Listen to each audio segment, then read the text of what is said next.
Comment ça va, Renaud? Désolé, Bergie continue. Ça lâche pas.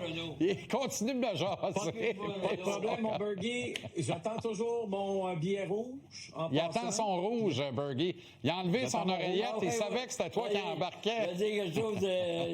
Il est pas loin. Il est pas loin.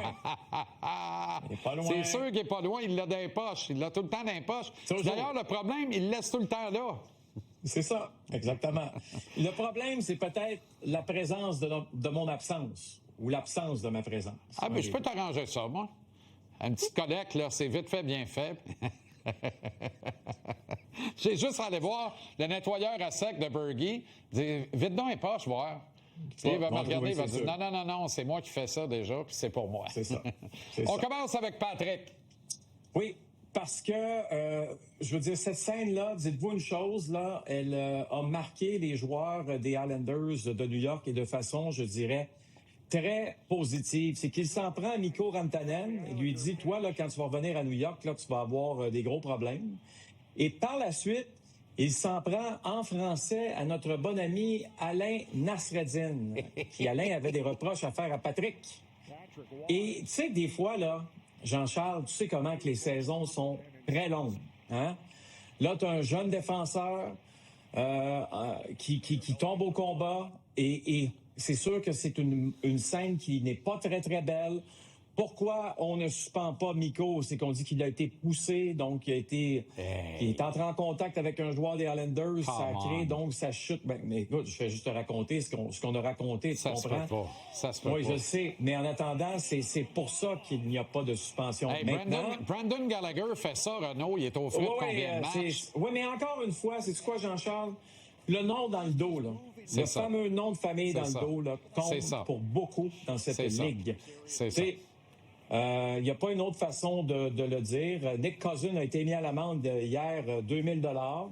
Ben, il a été mis à l'amende parce que son nom, c'est Nick Cousin. Mais des gars qui plongent, il y en a plein. Là. Mais c'est Nick Cousin. C'est très, très, très facile de donner une amende à Nick Cousin. C'est difficile de suspendre Mikko Rantanen. OK. Lane Hutson continue de prendre des bouchées d'homme. Quel match il a joué, lui, lundi? Extraordinaire. Bougie d'allumage. Lui a pris l'équipe. Il a décidé, OK, suivez-moi. C'est comme ça que ça va. Exact. C'est ça. Exactement. Puis ça sera pas la dernière fois cette année, je vous le garantis en plus de ça. Si les Canadiens connaissent des succès, ça va être grâce à lui. Je sais que mon ami Nicolas Cloutier était à l'amphithéâtre ce matin, tôt, pour parler justement de la façon dont Lane Hutson se prépare. Il arrive 2 heures avant chaque entraînement. J'ai une chose, par contre, que je veux vous rajouter. On va voir les images avec Stéphane Robida. Je ne sais pas si on les a, mais ça, c'est travailler sur le détail constamment. Stéphane qui travaille avec lui aussi beaucoup depuis plusieurs entraînements déjà. D'ailleurs, Stéphane, je le trouve très mobile. Je souligne, mais t'as raison. Mais, il est très mobile. Mais allons plus loin dans la discussion. C'est Kaiden Goulet qui nous a parlé de ça lorsqu'on était à Québec. Il dit, ouais, mais attends, là. Il dit, maintenant, cette génération-là est sur la glace 2 fois par jour l'été.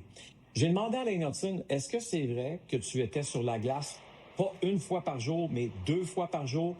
Et je te dirais que dans le dernier mois d'entraînement, là, avant le début du camp d'entraînement, avant l'arrivée, si tu veux, à Brossard, effectivement, il était sur la glace 2 fois par jour. Je comprenais pas pourquoi il y avait aucun bronzage.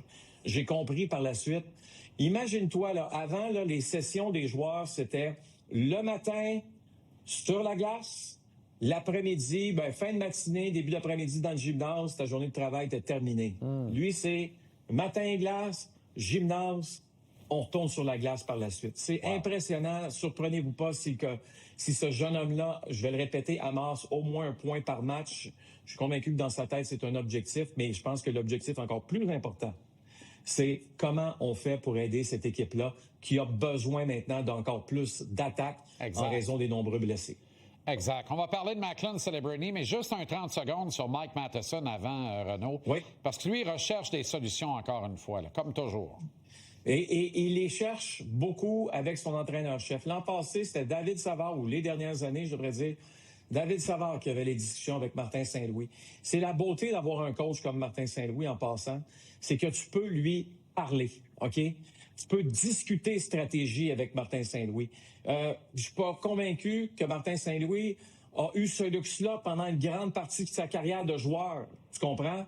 À avoir des discussions franches avec un entraîneur sur qu'est-ce qu'on devrait faire, quels sont les plans d'attaque, que ce soit des avantages numériques 5 contre 5, peu importe, en zone défensive.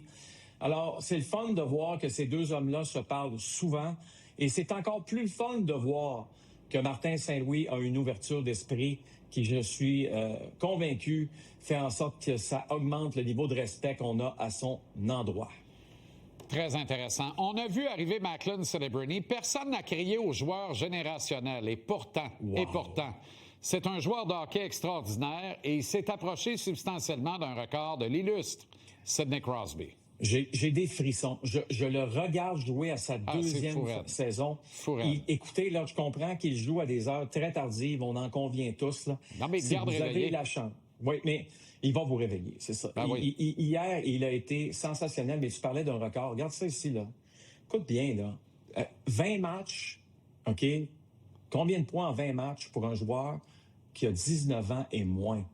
C'était Sidney Crosby qui a le record dans la Ligue nationale, qui a quand même battu un gars qui s'appelle Wayne Gretzky et Mario Lemieux. Gretzky qui l'a eu 2 fois, évidemment, personne n'est surpris. Mais Macklin, ce qu'il a fait hier soir, c'est plus que spectaculaire. Ses 3 buts, quand on parlait de Lane Hudson, 2 grands chums en passant, ne l'oublions pas. Quand on parlait de Lane Hudson qui voulait mettre son équipe sur son dos, Macklin fait ça. Il fait ça sur 200 pieds. Regardez ici la vitesse d'exécution. Délirant. Et on arrive en prolongation parce qu'on a été en mesure de créer l'égalité du côté de la formation de l'Utah. Qui va régler le problème? On va aller voir ça ensemble, qui règle le problème. Pinks! Pas beau, ça? Merveilleux. Lui, il s'en va c'est avec tellement l'équipe Canada. beau, Renaud. Je l'ai dans mon pool. Là-dessus, je collecte un 3e but d'enveillé. Mais un game-winning goal en plus, écoute, ça score dans toutes les catégories. Puis il s'en va jouer pour l'équipe Canada, lui. Je peux vous le garantir. Clair. Moi, je rêve de le voir sur un trio avec Nick Suzuki à Milan. Mais on aura l'occasion d'en reparler.